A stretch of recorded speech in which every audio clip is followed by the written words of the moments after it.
السلام علیکم. محمد صدیق اپنے پروگرام پولیٹیکل ڈائریز کے ساتھ حاضر خدمت ہے. پوری امت مسلمہ اور بالخصوص پاکستانیوں کو رمضان المبارک کی برکتیں مبارک ہو.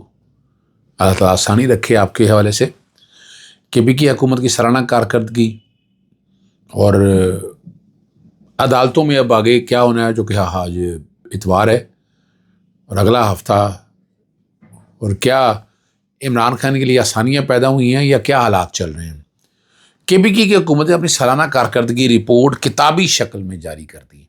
میں نے آپ کو پتا اس پہ لکھا، میں نے کہا خرچہ بھی جانا چاہیے، بتانا چاہیے خرچہ کتنا لگایا ہے. عثمان بزدار کی ایک کتابی شکل کو لے کر چل رہی تھی، تو بتا دینا.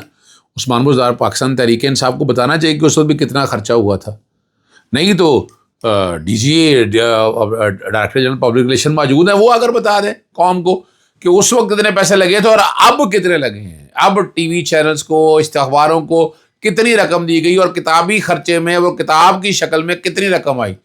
وہ کتاب کوئی اربوں روپے میں تو چھپی نہیں ہوگی، نہ ہی کروڑوں روپے میں چھپی ہوگی، یہ یقیناً بات ہے. وہ کتنے کی چھاپی ہوں گی؟ 400، 500، 1000 بھی چھاپ دی ہوں، 2000 بھی چھاپ دی ہوں، 10,000 بھی چھاپ دی ہوں، تو کتنے کی آئی ہوگی.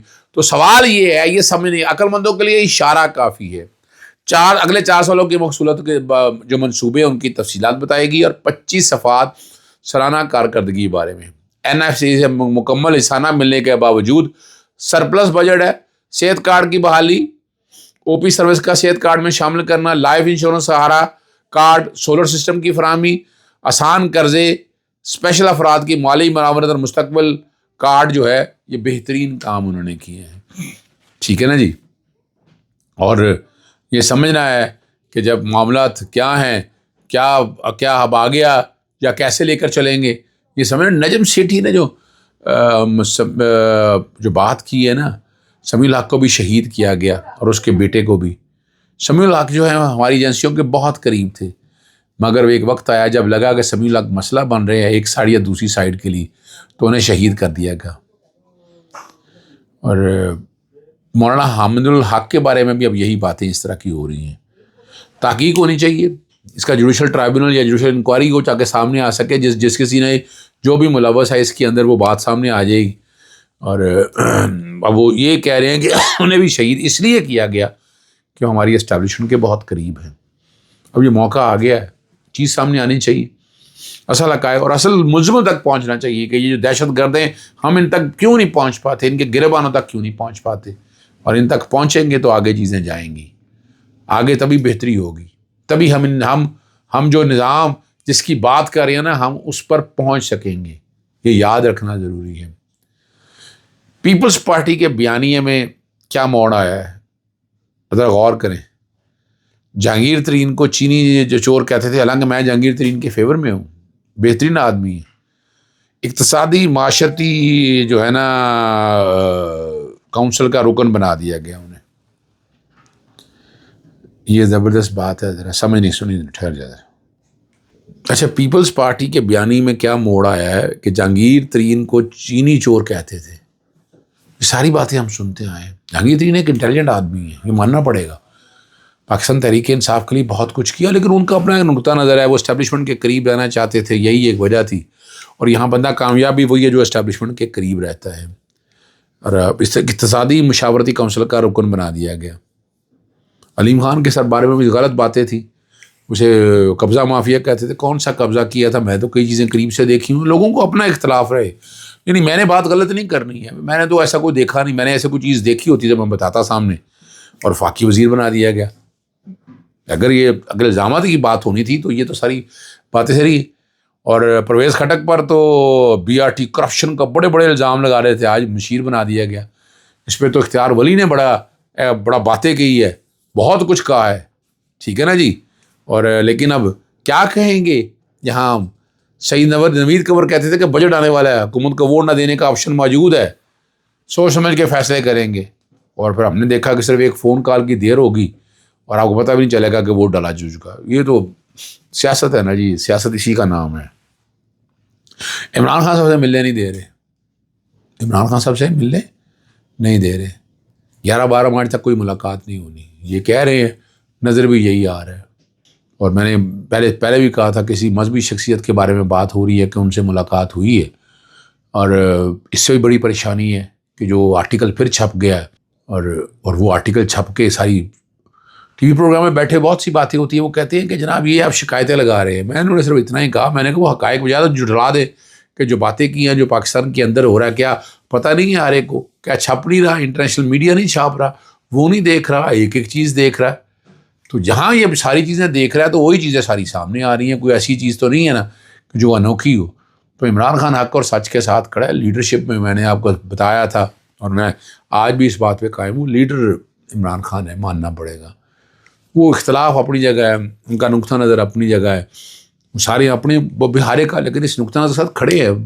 85% ووٹر کھڑا ہے عمران خان کے اس نقطہ نظر پہ اور اس کے ساتھ چلنا چاہتا ہے. اور جو بڑی بات کر رہے ہیں نا اقتصادی طور کے اوپر، میں ایک بات میں نے ٹی وی پروگرام میں بیٹھ کے کہی ہے، میں دوبارہ وہ بات دہرانا چاہتا ہوں، اور وہ ضروری ہے سمجھنے کے لیے، وہ بہت ضروری ہے سمجھنے کے لیے. آپ آسانی کے ساتھ آپ سمجھ سکیں گے اس بات کو، ٹھیک ہے نا؟ اور وہ آپ سمجھیں گے اور تبھی آپ کو سمجھ میں بات آئے گی، ٹھیک ہے نا جی؟ پھر آسانی بھی ہو جائے گی. اور وہ 4 چیزیں تھیں جو میں نے آپ کے سامنے رکھا، ٹھیک ہے نا جی؟ اور وہ چاروں چیزوں کو اگر آپ سامنے رکھ کر دیکھیں گے تو آپ کو بڑی وضاحت کے ساتھ چیزیں آ جائیں گی سامنے. اس میں کیا 4 چیزیں جو میں نے کہی تھی نا، وہ صرف میں دوبارہ دہرانا چاہتا ہوں. کیا ہم آزاد ہیں یا غلام ہیں؟ کیا ہمارا نظام عدل پر مبنی ہے یا ظلم پر؟ کیا ہمارے ملک کا سیاسی نظام امن کو یقینی بنا رہا ہے یا ظلم کو رواج دے رہا ہے؟ کیا ہمارا نظام معاشی اطمینان پیدا کر رہا ہے یا معاشی بدحالی؟ یہ چاروں چیزوں کو رکھ کر آپ نے فیصلہ کرنا ہے. تو ابھی ریسنٹلی ان چیزوں کو سامنے رکھتے ہوئے ایف بی آر نے مالی سال کے پہلے 8 جولائی تا فروری ٹیکس ریونیو کی 600 ارب سے زائد کا شارٹ فال ریکارڈ کیا ہے کہ وہ 8 ماہ کے دوران 7,947 ارب کا ٹیکس ریونیو جمع کرے گی، لیکن 7,344 روپے کے ٹیکس ریونیو جمع کیے گئے اور 603 روپے ایگزیکٹ جو ہے نا وہ شارٹ فال آ گیا ہے. اور فروری کے مہینے میں ایف بی آر کا ہدف 983 ارب تھا، مگر صرف 850 روپے جمع کر سکے. اور اس طرح فروری میں بھی ٹیکس ریونیو میں 133 ارب کی کمی ہوئی ہے. مثلا 7 ماہ میں ایف بی آر کے ٹیکس ریونیو میں 468 ارب کا شارٹ فال تھا، جو اب بڑھ کر 603 ارب ہو چکا ہے. آخر یہ ٹیکس کا ہدف کیسے پورے کریں گے؟ ایک طرف تنخواہیں بڑھا دیتے ہیں، دوسری طرف ٹیکس کا چکر. اور بڑی مزیدار بات ہے، استقبال رمضان پر پہلا چھاپا پڑ گیا. بلوچستان کے تعلیم یافتہ نوجوان ہیں جنہوں نے 2 سال پہلے ٹیچر کی سرکاری اسامیوں کے لیے امتحان دیا اور کامیاب ہوئے، لیکن انہیں نوکری نہ ملی. اعلیٰ عدالتوں نے حق میں فیصلہ دیا لیکن انصاف نہ ملا. انہوں نے احتجاج کیا گیا. آج انہیں کوئٹہ پریس کلب کے اندر سے گرفتار کر لیا. ایس بی اے کے ٹیچر بھرتیوں کے پروسیس کو 3 سال مکمل ہونے والے ہیں، جو کہ سپریم کورٹ اور ہائی کورٹ نے بھی فیصلہ دیا ہوا ہے. اور جلد ان پوسٹوں میں مکمل تعینی ہونی چاہیے، لیکن وزیر اعلیٰ سپریم کورٹ کے کھلا احکامات کی خلاف ورزی کہتے ہیں اور کوئی پوچھنے والا نہیں ہے. کراچی کے اندر ایک صورتحال ساری سامنے آئی. چلیں وہ نارمل پبلک ایشوز پہ بات کرنا ضروری ہے، اور پہلے دن ہی اثر ختم ہو گیا اس کا. قیمتوں میں اضافہ دیکھنے کا ملا. یہ پورے پاکستان کے اندر ہے، میں کراچی کے حوالے سے بات نہیں کرنا چاہ رہا، یہ ان کے بس کا کام ہے ہی نہیں. اشیاء خوردونوش کی قیمتیں جو ہے نا کمشنر نے بتائی تھی کہ ایسے ہونی ہے، اور انتظامیہ کو ہدایت بھی کی تھی کہ ان کی تو عمل درآمد کریں، لیکن آپ اضافہ اتنا دیکھیں. یہ پورے پاکستان کے اندر ہے، میں صرف ان کی حد تک بات نہیں کرنا. آپ کو دیکھتے ہیں ہم کیسے کنٹرول کرتے ہیں. ہم بحیثیت مسلمان قوم، کوئی بھی حکومت ہو، میں یہ نہیں کہ کہنا چاہتا، لیکن اس حکومت نے تو بڑی باتیں کی ہیں. اس کے پاس تو میجورٹی ہے، اس کے پاس طاقت ہے. اتنی طاقت تو کسی حکومت کے پاس میں نے نہیں دیکھی، لیکن اس کے باوجود بے بسی زیادہ ہے، کرپشن بڑھ چکی ہے، لا قانونیت بڑھ چکی ہے. جنید اکبر کا جو معاملہ ہے نا، اس پہ بڑی اوورسیز پاکستان میں نے بھی اس کو دیکھا، میں نے ایسی کوئی چیز دیکھی نہیں ہے. اور آزاد ڈیجیٹل ایک چینل ہے جس نے جنید اکبر کا پروگرام نشر کیا، اور یہ متنازع بنانے کی کوشش کی جا رہی ہے. یعنی میرے سے بھی کئی دفعہ آئے، ایک دفعہ میرے سے پروگرام کیا تو میں نے کر دیا، لیکن اب میں تو سمجھتا ہوں نا ان چینلز کی لینگویج کو کہ کون سا سوال پہ کس طرح کا جواب دینا ہے یا کس طرح بات کرنی ہے. اب ہمیں تو اندازہ ہے، اب اس 10 کی سیاہی میں بڑا عرصہ ہو گیا نا چینلس کے ساتھ ڈیل کرتے ہوئے. اجازت چاہتا ہوں. السلام علیکم. اللہ حافظ. پاکستان زندہ باد.